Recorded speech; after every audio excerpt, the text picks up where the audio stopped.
I used to live in crack houses. I used to walk the streets and cry and wanted to get off the drug, but I was so hooked on it that I couldn't do it on my own. So I stayed suffering on my own, even though there were street people and stuff that they called me as a friend. They weren't really there. Then I lived in a shelter, Mary's Place in Kitchener, and I was living there for a year. And during that year, I was asked to join a program called Step Home. And Step Home is a program that helps get you housed and with support walking alongside you. They help you reach your goals if you want to. And then I sustained an apartment, a bachelor apartment. I lived on my own for the first time. And I learned to live with myself, love myself again. Life is good. I have my kids back in my life. I have two grandchildren. I have everything that I want, and family matters, and I couldn't ask for anything else. Canada should work together with all agencies all across Canada, and communities get together and help end this, and we can all live together and have a home. About 6 years ago, I went through a deep, deep depression. My relationship of 20 years failed. So knowing that you're failing in life, you've left your job, you've lost your friends, and now you've lost the number one support in your life, really hit hard. After he left, I tried to keep things together, sold all my belongings that I could sell that had any kind of value, went through my RSPs, went through my savings, sold my stocks, everything you could think of. And a year and a half ago, I couldn't afford anything else. I had sold everything, I had cashed in everything I could possibly do, and found myself homeless. So living in my car for 3 months didn't really affect me that much because the community accepted me so well.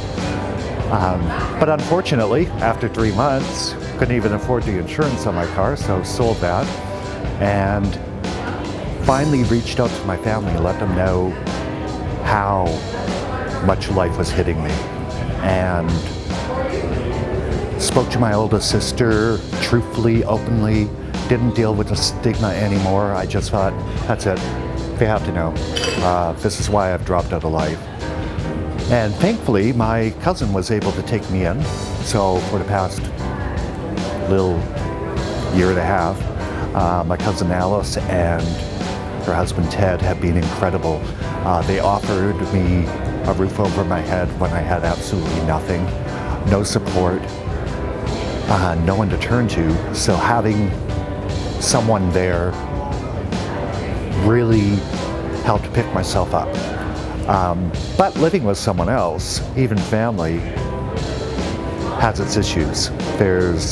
You feel there's no privacy, you don't want to bring someone home, you can't have people over for dinner, all the natural, normal things that you did in the past are all gone, and it continues to hit you, it continues to eat away at you, but it's there.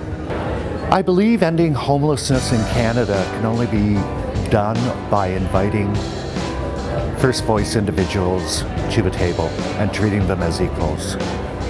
Nothing can go forward in solving the homelessness issue without everyone at the table understanding what homelessness is absolutely like.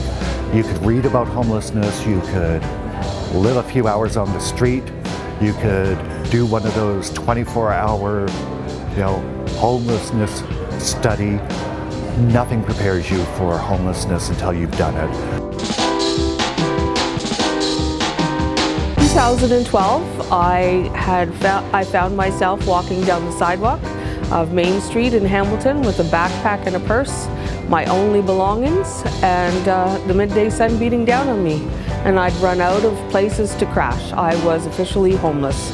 After all the months and years of precarious housing, I was done.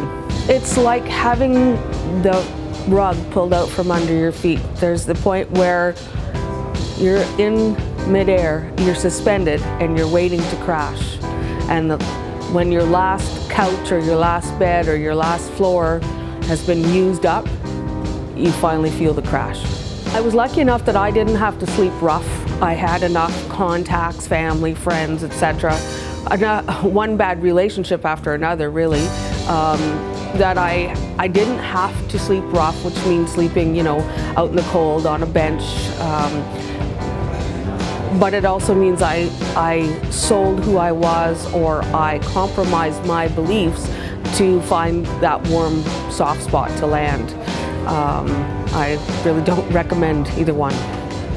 A few shelters within Hamilton, but very few have available beds on any given day of the year. And even though it was July, which is a nice day for sleeping out, there still was a shortage of beds. They did eventually find one for me at the Native Women's Centre in East Hamilton, and I was given a bus ticket and a set of directions for an area of the city I was unfamiliar with, and off I went to find a bed to sleep in.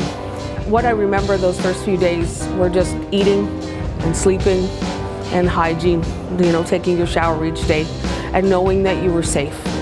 And so that was the beginning of the first 4 to 6 weeks in that facility until I got moved to the transitional home, which is where I was for a lot longer. We know already what has to happen to end homelessness. Give people a home. It's really that simple.